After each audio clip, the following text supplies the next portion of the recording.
what's underneath that seat. Hey, this Cadillac might take off on us. It's not pulling into the parking lot. It's stopped right now, but it's registered to Lil Meech. Could you raise gangs for TAC 1?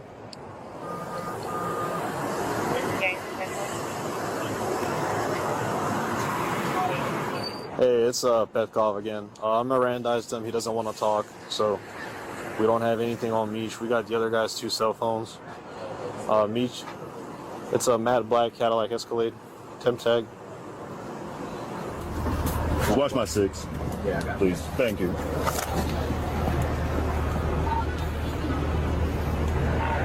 3282 to ACIC.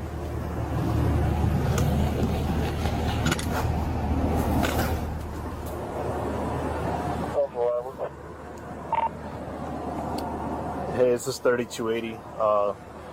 We have Demetrius Fleneroy detained on a traffic stop. I know he was a suspect in one of your guys' cases. And we have his passenger in custody with 269s. I was just updating you. All right. Go to TAC 1. Good, man. Hey, so what y'all doing right now? Okay, what y'all found on here? Y'all found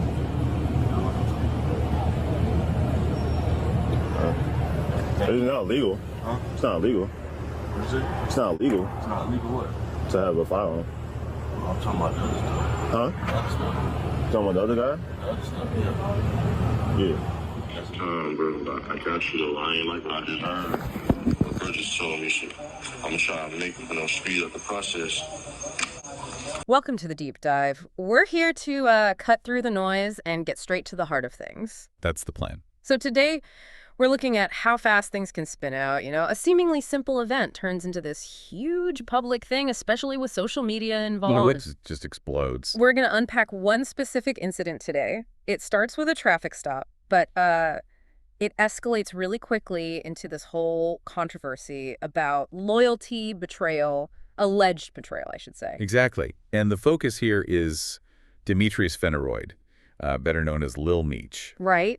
And for this deep dive, our main source, well, it's a YouTube video transcript. It's called 50 Cent Reacts to Lil Meech Snitching Allegations After New Body Cam and Case Surface from Urban Politicians TV. Okay. And got some crucial stuff. Body camera audio from the actual incident. We hear directly from Lil Meech's passenger making these allegations, and then there's commentary around it. So our mission really is to peel back the layers here. We'll look at the initial stop, what happened there. Yeah.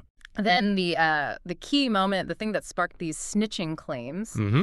We'll also get into the consequences, the fallout for the passenger involved, according to him. Would sound pretty severe. Yeah, and then the public reaction, including, 50 Cent jumping in. We want to understand the codes, the sort of unwritten rules at play, and what happens when a perceived loyalty breaks down so publicly. Absolutely. It's a fascinating intersection of things. So where do we start? The traffic stop itself. Yeah, let's start there.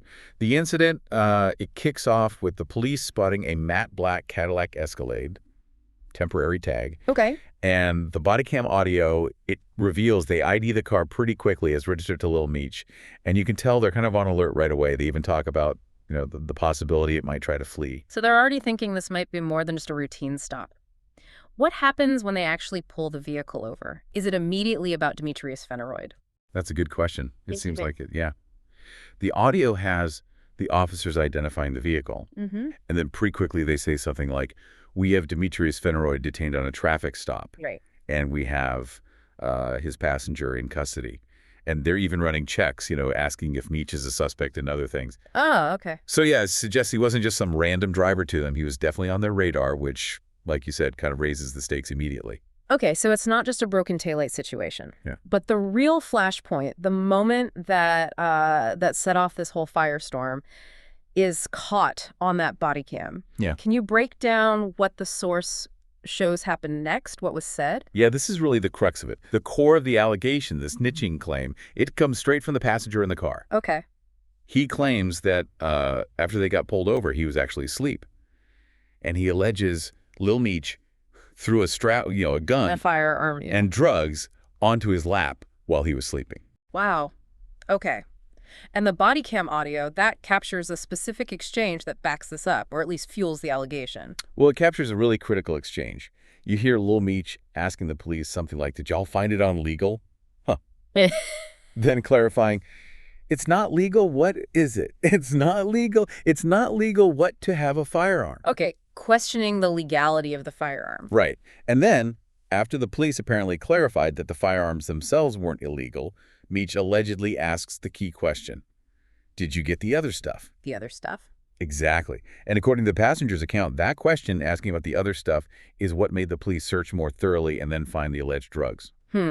So that second question is really the linchpin here in this whole narrative of telling. That's how it's presented, yeah. This brings up a much bigger conversation, doesn't it? About these like unwritten rules or codes of conduct in certain circles.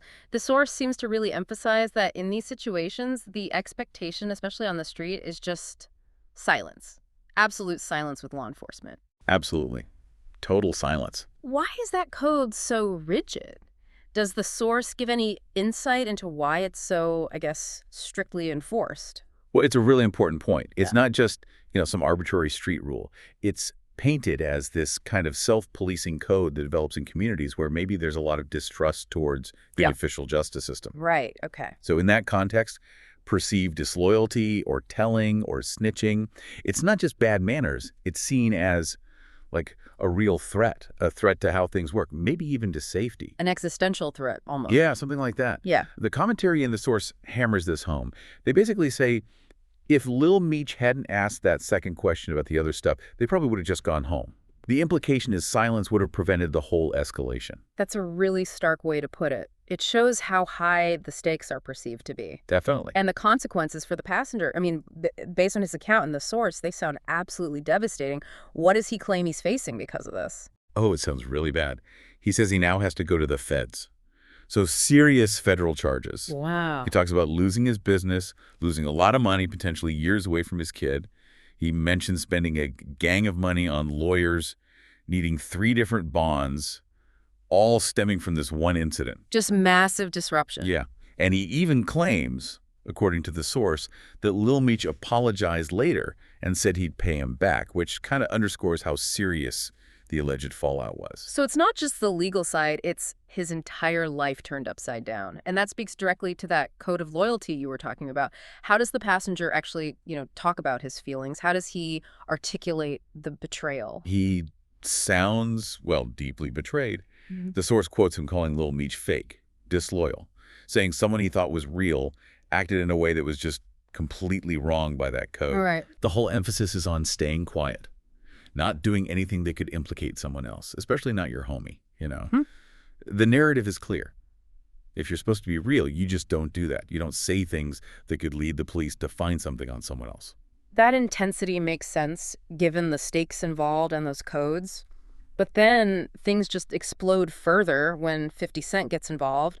How did he end up in the mix, and why is his voice, his commentary, so significant here? Well, the source says 50 Cent basically caught wind of what the passenger was claiming. Okay.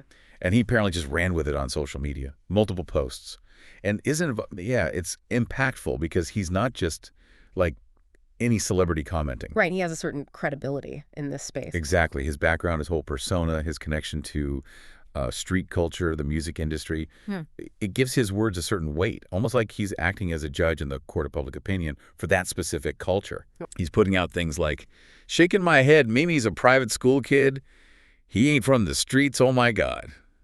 And then another one, how you gonna throw your strapping drugs on your man lap while he sleep? So he's not just repeating it, he's adding his own judgment, validating that narrative of betrayal. Pretty much, yeah. He's amplifying it and putting his stamp on it. And the source material, it really seems to drive home just how harsh the reality of these unwritten rules becomes once something like this goes public, once it's on camera. What's the ultimate message there, according to the source? It's laid out very bluntly. There's a quote in there, something like, it's going to always be a nigga looking at the facts that bro you told on that man. I mean, it just is what it is. Right. And when you do that and it's on camera, people see that. They go know that they don't want to do stuff around you. It's a stark warning. It's not just about the law. It's about trust, reputation, your standing. Social consequences. Huge social consequences. The idea presented is Look, if you're involved in a certain lifestyle, maybe involving dope and guns, as the source puts it, it's maybe best if you just be alone and do your doot on your own time, and don't be riding around, take care of other people. Because any slip-up from that code of silence, especially one that gets known, can basically ruin you socially and personally, way beyond whatever the courts do.